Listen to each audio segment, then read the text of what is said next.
Bien, y nuevamente en el aire, ahora cambiamos de estética, venimos Robert y yo.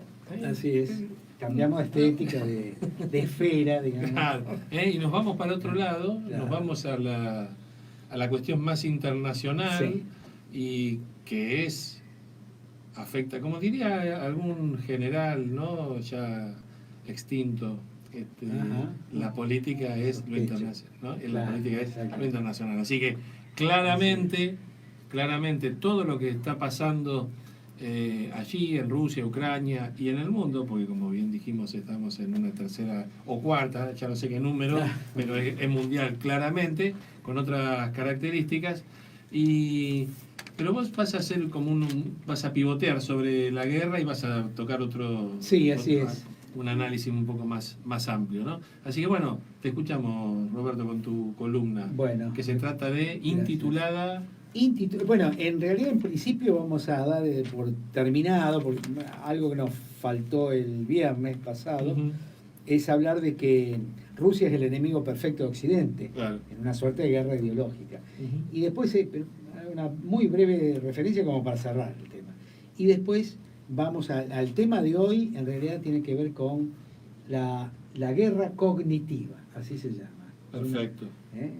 Es un una buen nueva título. metodología de la guerra, los combates, las conflagraciones como se dan en la actualidad y lo que viene, porque sin duda es el futuro. Pero ya están ensayando esto con Rusia, digamos, mutuamente en realidad. Bien, bueno, respecto al tema que habíamos tratado el viernes pasado, esto de erigir desde el neoliberalismo, desde la OTAN, que es la rama, ya sabemos, de alguna manera la rama militar de la Alianza Atlántica, en realidad de Estados Unidos, pero es el brazo ejecutor de la gran estrategia de Estados Unidos.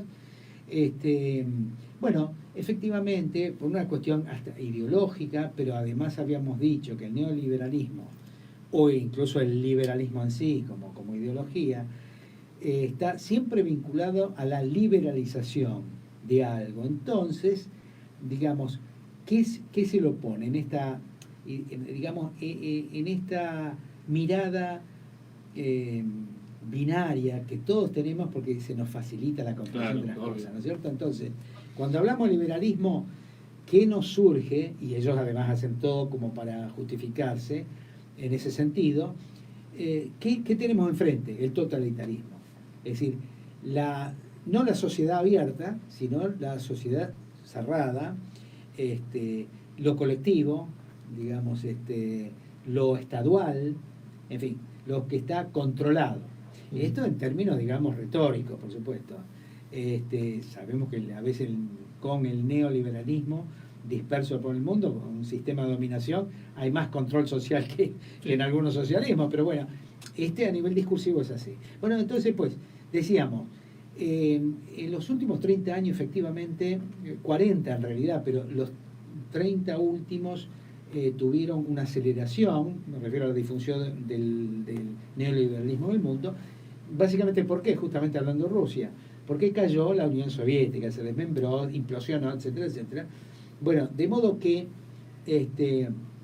se avanzó mucho en toda Europa del Este. Por ahora no estoy hablando en términos militares, eso vamos a hablarlo a continuación. Por ahora estoy hablando de lo que es la ideología económica, digamos, el capitalismo triunfante, sin duda, digamos, frente a la planificación estatal, socialista, el socialismo real, que otros le dicen, bueno, triunfó. Pero ¿qué pasa? Llegó hasta la frontera de Rusia. Porque Rusia, más allá de sus particularidades, non santas, digamos, en el sentido de la recuperación económica que tuvo, manipulada, digamos, degenerando una aristocracia desde la nomenclatura de la burocracia, en fin, en definitiva, constituyó un sui generis su capitalismo.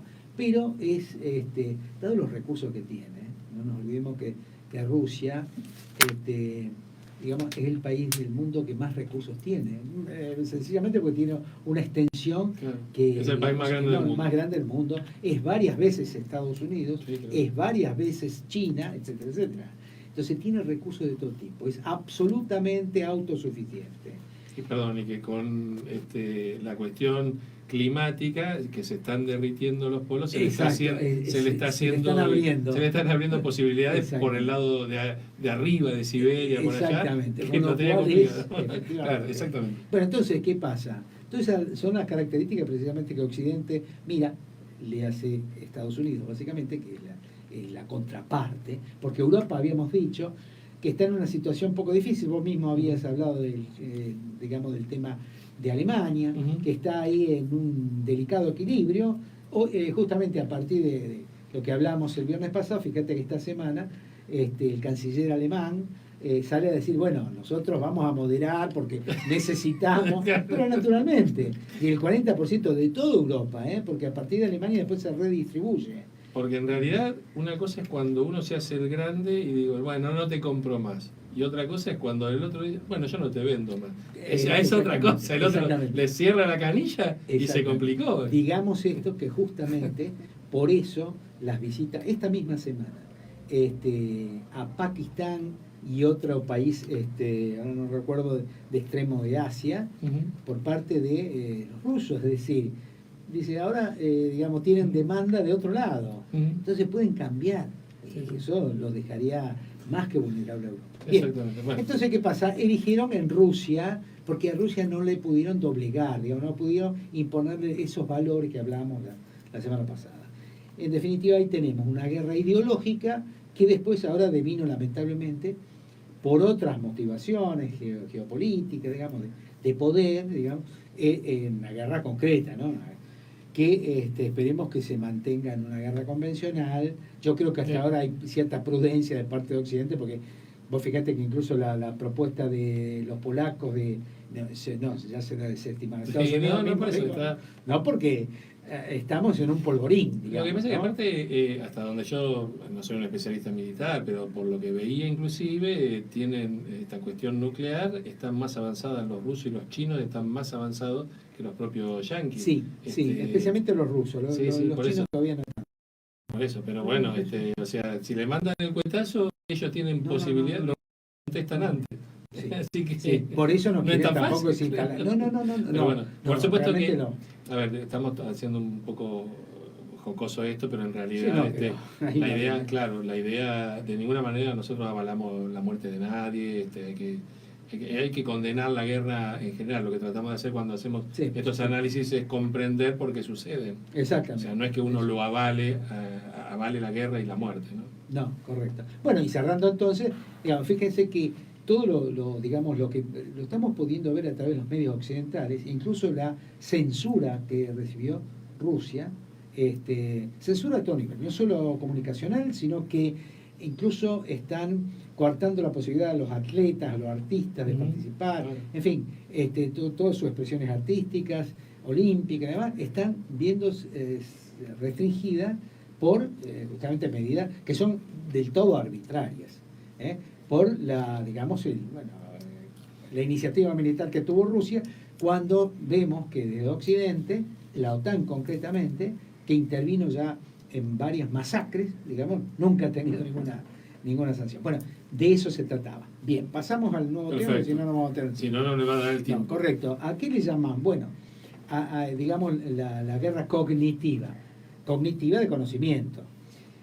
Bueno, hay una nueva, está definido, incluso a propósito de la OTAN, esto, surge, bueno, en medios militares ya se venía comentando, pero al menos yo me nutro de un documento oficial de la NATO, la OTAN, que surgió en julio del año pasado, donde explicita y presenta una nueva clasificación de la conducción bélica, las relaciones, confrontativas del mundo, que así se denomina guerra cognitiva, que es una especie de guerra híbrida. Las guerras híbridas son en general las que, son toda aquella confrontación que elimina las armas. Es decir, son complementarias, por supuesto, porque de última las armas son las que definen, pero digamos son formas de atacar, de vencer al enemigo, es decir, en definitiva, de vulnerar la voluntad, que de eso se trata. Una victoria es cuando uno doblegó la voluntad, no cuando lo aniquiló. Eso ya hace siglos que no es así, digamos. Bien, entonces, ¿qué pasa? Ahora, la tecnología fue definiendo nuevos métodos de combatir al adversario o al enemigo. El hombre, a su vez, ¿no? La sociedad, cada vez somos más dependientes de la tecnología. Digamos, sí. Incluso, bueno, no tenemos tiempo de desarrollar, pero hay toda una escuela de la psicología que habla de la dependencia, que tiene un nombre especial, digamos, es una rama específica, que habla de la vinculación dependiente, psicológicamente dependiente de la máquina. Bueno, eso propone la OTAN, digamos, concretamente hay un francés que está, digamos, a cargo, es director de un centro de investigación, que es el que emite este informe, digamos, esta presentación que hace al mundo. ¿Por qué la hacen también pública? Porque convocan a universidad al concurso de instituciones privadas, universidades además, digamos, porque también requieren, así lo sostienen, de la asistencia de antropólogos, de economistas, etcétera, etcétera. Vamos a ver por qué. Bueno, básicamente, entonces, la guerra cognitiva lo que busca es procurar influir, digamos, en la sociedad, digamos, la nación oponente, influir, pero no solo en el pensamiento a través de la propaganda, digamos, porque, por ejemplo, o la acción psicológica, eso es viejo, ya sí, no claro. tiene muchas décadas, sino el modo de pensar, o sea, algo mucho más profundo, es de manipular el modo de representarla. ¿Y eso cómo se hace? Únicamente a través de medios directos de comunicación. Entonces, lo que están haciendo, por supuesto, no se pueden presentar. Hola, yo soy ruso y digamos, vengo a hacerte la cabeza, sino que es a través de operaciones sutiles que trabajan a través básicamente de Internet. Básicamente toda y para esto aportan, para Occidente, naturalmente, las grandes corporaciones, digamos, de comunicacionales o de entretenimiento, digamos, claro. De alguna manera ceden y se deja traducir en el documento que ellos se nutren de eso. ¿Y cómo lo hacen? Con un método que ha desarrollado la economía, que tiene que ver con bueno, naturalmente todos estos tienen nombres específicos, hay un desarrollo que van a poder leer en, digamos, el artículo de esta columna que va a salir el domingo. Redinformativa.org.ar. Ahí van a tener. Bueno, vos tenés un problemita cognitivo a esta altura. Yo creo que me están influyendo. No sé dónde viene. Bueno, pero básicamente entonces, digamos, porque digamos hay mucho más ingrediente que es interesante, digamos lo que podemos aportar acá en un par de minutos más. Pero básicamente esa es la nueva idea.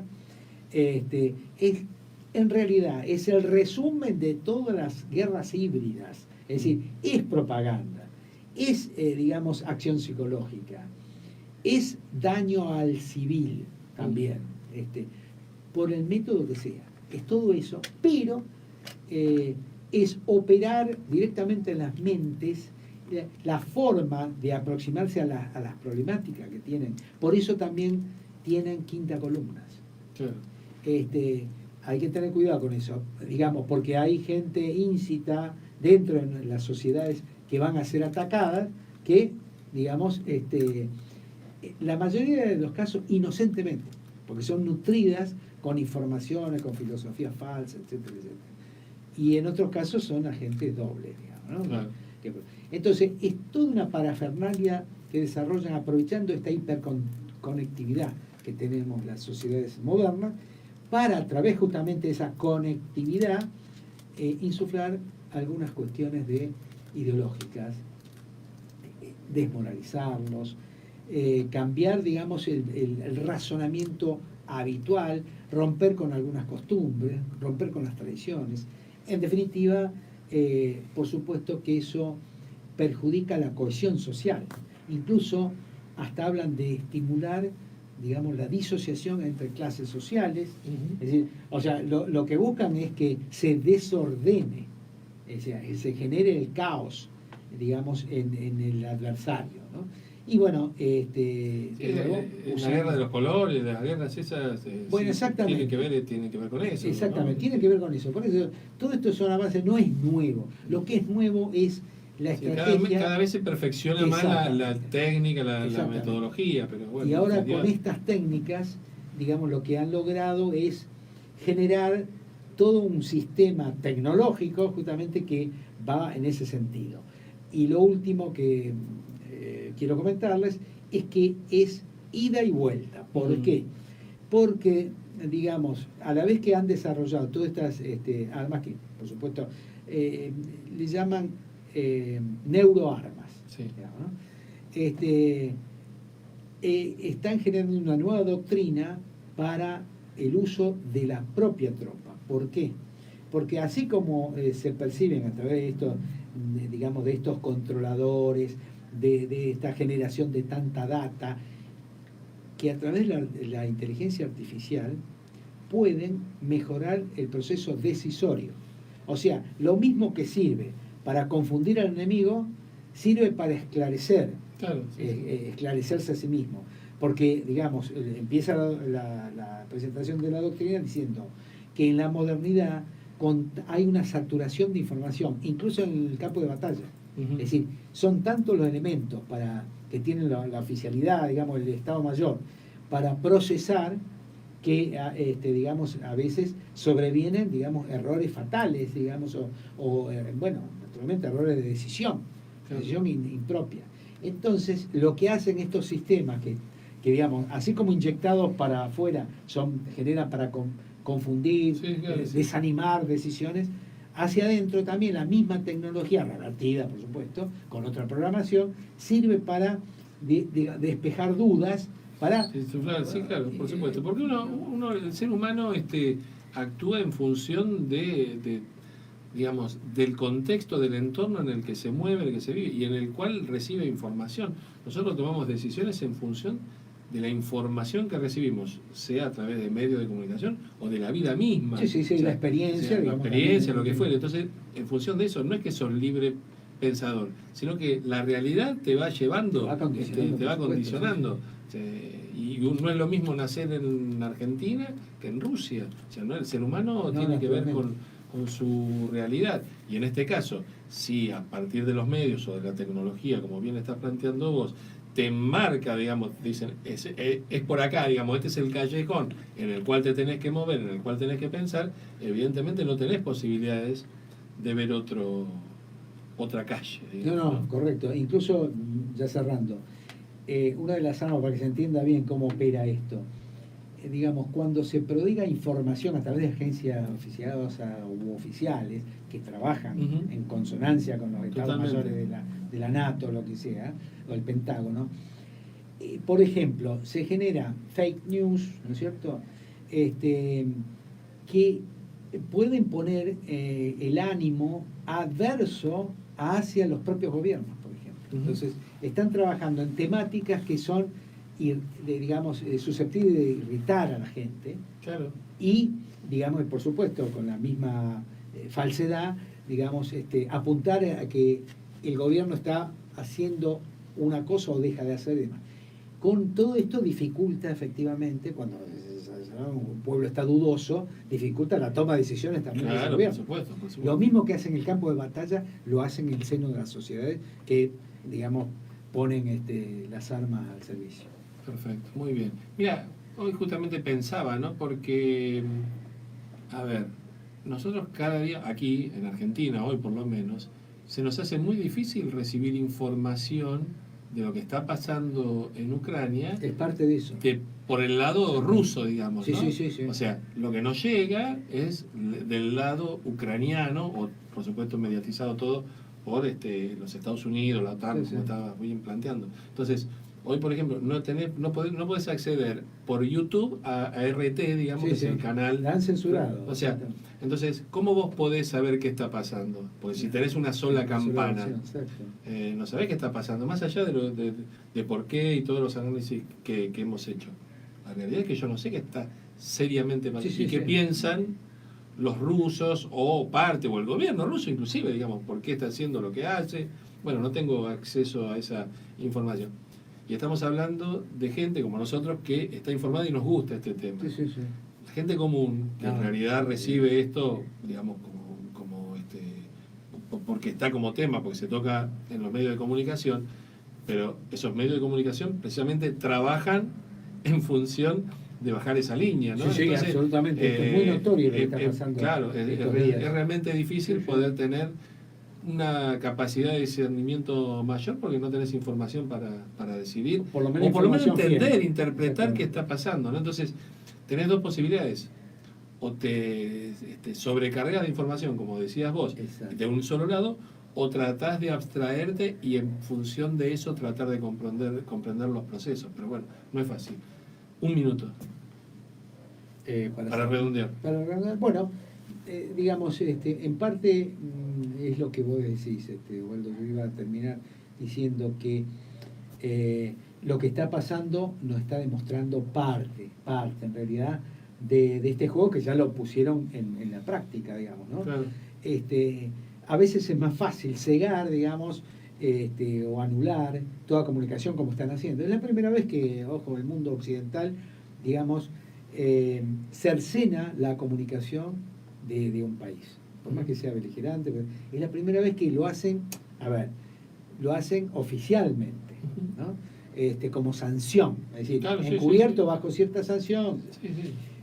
Bueno, en definitiva, esto es lo que vienen, los europeos dicen eso, es la forma nueva de guerra, entonces yo digo, apelo también que el gobierno argentino tome nota de esto y en nuestra digamos, estrategia se incluya también el tema, digamos, muy bien, como para estar prevenidos también. Muy bien, muy interesante. Terminó, me están haciendo señas, parece en el penado 14 que corte, viene la tanda de las 8 de la noche, así que seguimos en un ratito con Agenda Abierta 21.